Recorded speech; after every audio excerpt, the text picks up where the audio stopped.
Well, hello, everybody. It is Dennis and Andy, and we are back. Not a movie review on a TV show on Apple TV. That's right. We're talking about Hijack, starring Idris Elba and a cast of people I've never seen before. Not that it's a bad thing. I believe this whole show was probably a UK, British, whatever you want to call it, produced show. And that's probably why. Do you Yep. concur?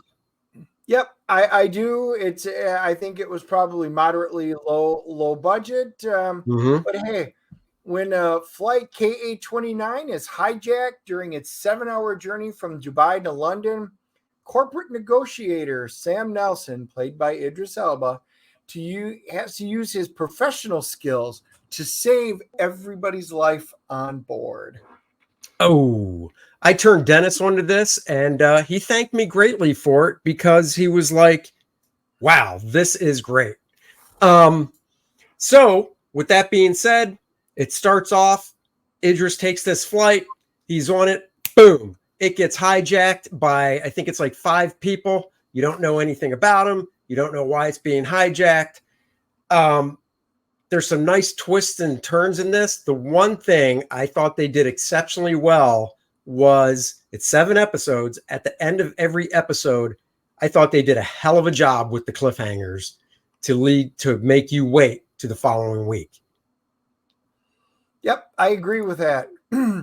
There wasn't a lot of there's not a lot of big names in this one. I did really kind of like the main cast that they had. There's a lot of different bit players that are on it because you've got a plane full of people. Idris Elba played, like I said, Sam Nelson, and you kind of get his backstory with his wife, played by Christine Adams, which was great. Loved her in Tron. But really, Yeah, I recognized her. Yep. And then Archie Panjabi, she winds up being one of the investigators investigating. She's from The Good Wife, and then my favorite, as soon as I recognized, and she kind of stole the beginning and the end of the show for me, Eve Myles, Torchwood, a little bit of Doctor Who, but man, I remember her as Gwen Cooper from Torchwood. She was fantastic. She's a really quirky air traffic controller on here. And the very first couple of episodes just reach out and grab you right away with what's going on, and there's some pretty cool twists. Yeah, they don't tell you a lot in the first 2 episodes of why this is happening, what their motivation is. It's more about what's going on in the plane with the hijackers and the passengers and a little bit on the ground. So, I thought it was really captivating. I couldn't wait till the next episode. I told Dennis I didn't even look online to see how many episodes it was. I didn't want to know. I didn't know if it was 7, which it ended up being, or 10, 12, 13. No idea. And like I said, when it ended, I was like, all right, that was pretty cool as a whole. I thoroughly enjoyed it. So there you go with, I guess that's the wrap on the non-spoiler part, or? Yeah, I was going to say the one thing I would say was I enjoyed everybody's acting in it. I liked the antagonists, the protagonists on there. There's a couple of neat little twists that they do, but this is an actual event series, and that's what this is. One big event with little events leading into it, but it actually felt like an event series where a lot of times, we have this, and it just falls flat on their face. I actually thought this achieved its objective. It didn't shoot me through the moon going, wow, that was one of the greatest things ever. But it was solid. And as Andy pointed out, at the end of each one, you went, oh, okay. And you wanted to watch the next one. You wanted to find out this. So, I think it did its job. So we'll give it the review, and then we'll talk a little bit about the what people are saying about it review wise, and then we'll get into the spoilers. There you go. Dennis, you go first. For me, I am giving this one a 7.0. I thought it was solid. I'm glad Andy talked me into watching this. You know, with him being a negotiator, I'm like, okay, so we already know it's not going to be like this big action one, which is fine. And Idris Elba was great. The cast it kept your interest. Yeah, overall solid. I would recommend watching this if you guys want something to watch together. It is only 7 episodes. It's worthy. I give it a 7.5. Pretty much mirror what Dennis said. It moved along at a quick pace. Every episode, I wasn't bored. They're only about 45 minutes long to an hour. Idris Elba gives a great performance, as he usually does.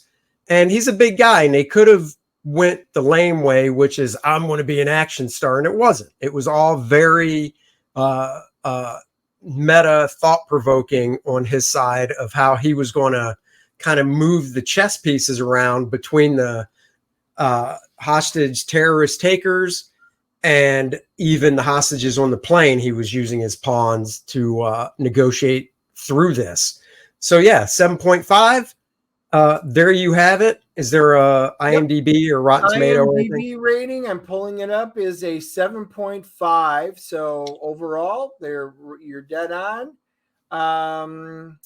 And for Rotten Tomatoes, the critics are giving it an 87, and the audience is giving it a 65.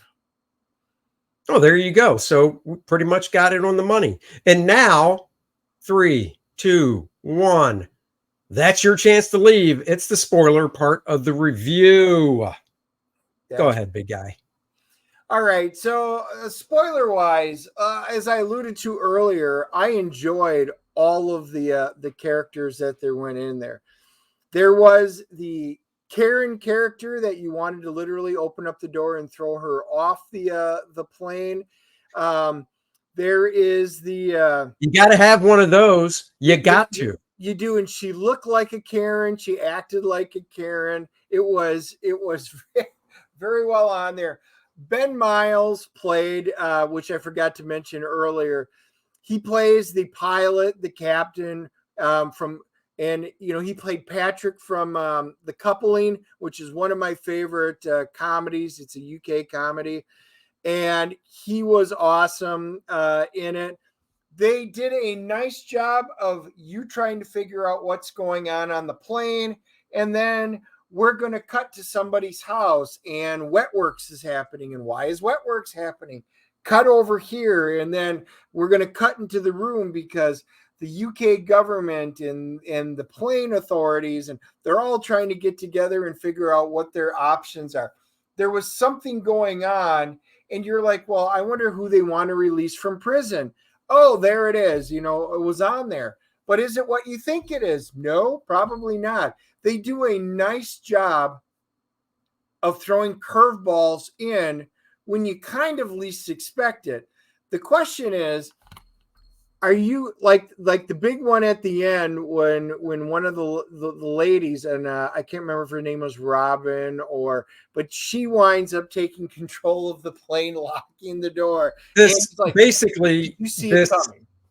Middle-aged female passenger, easily, late 50s, maybe even early 60s, just gets up from her seat, goes to the overhead, and somehow she got a gun on board, and she walks to the front of the plane, shoots the pilot, who is now, he's a hostage as well, sitting in first class, shoots the pilot, goes into the cockpit, locks the door, and just takes control of the plane. That's how one of the episodes ends. And you're just like, what the hell is going on? And he's like, did you see? Because I a lot of times see things coming, and he's like, did you see that coming? And I'm like, no. As a matter of fact, I almost wish I had the time to go back and rewatch it.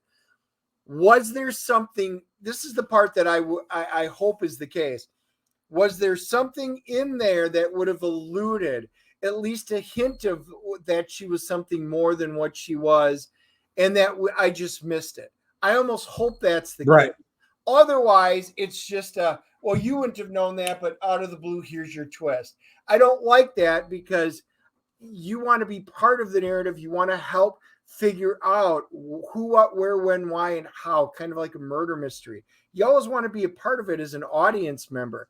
If they force-fed or spoon-fed it to me, then I'm a little disappointed. Did I miss something? I could have, and that's just it. I just don't have the time to go back and rewatch it to find out. I really don't think you did. I think they did such a good job with that one twist and the few other ones that are on there. I don't think you did miss anything. Guys, I'll leave it at this. I think you got to have Apple TV. If you have Apple TV, if you like Idris Elba and you're looking for something to watch, to binge now because it's over, we watched it in real time, so we had to wait every week. If you're looking for something to binge on a Saturday or Sunday or over a couple nights, I really do recommend it. Go check it out. Do you agree? Yep, I absolutely do. My wife and I watched. We had to wait that's why it's a little longer. She was gone and we were watching this together. So we had the last 2 episodes and we did. And we both enjoyed it. I would say give it a watch. It was solidly done. If you've got Apple TV, it's a few hours out of your time. If not, get your 7-day free trial and give it a shot. See what you think. There you go. And also give a shot to Kor-Drath The Reckoning. That's the 76-page project Dennis and I have been working on for the most part of the past year. We are getting towards completion, and we have announced a $100,000 stretch goal because, guys, don't let that number fool you. We're over $88,000 because we did run a different campaign on a different platform at the same time, and we take the total, so we're close. Less than $11,000 away from $100,000. Bud Root writing and drawing a 4-page Lilith story. Bud Root has not drawn interior artwork, sequential art in over a decade. Let's welcome him back.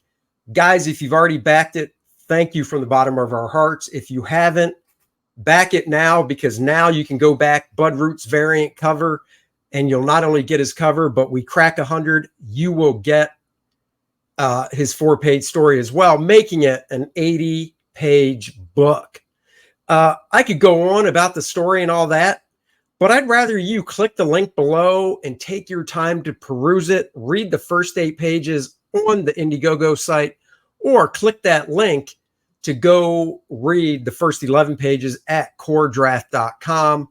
Both links are down below. You are going to enjoy this book if you like Conan and Game of Thrones and Dungeons and Dragons. It's a little bit of everything mixed into a pot and spilled out onto the page. So go check it out. Guys, if you ordered a t-shirt or beanie, those orders are going in. So I guess it takes like around a month to get those, and then we'll start shipping those out.